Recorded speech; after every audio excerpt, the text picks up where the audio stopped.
Na mimi nataka niwashukuru tena kina mama wetu wote wa taifa la Kenya, kwa sababu tumebadilisha sura, mwenendo na msingi wa taifa letu. Katika uchaguzi ambayo tulifanya mwaka uliopita, kulikuwa na mambo matatu ya muhimu ambayo ilibadilisha taifa letu la Kenya.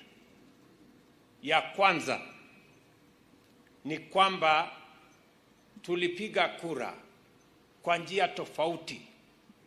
Tukapiga kura ambayo iliondoa ukabila katika taifa letu la Kenya.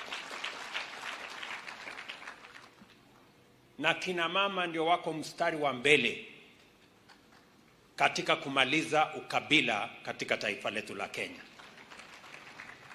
Ya pili, tulipiga kura kwa njia ya amani ajabu.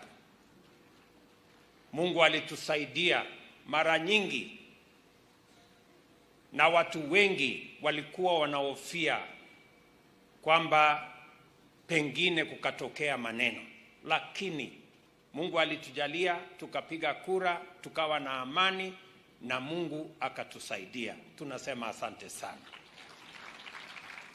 Na ya muhimu ya tatu ni kwamba watu wengi walikuwa wanahofia,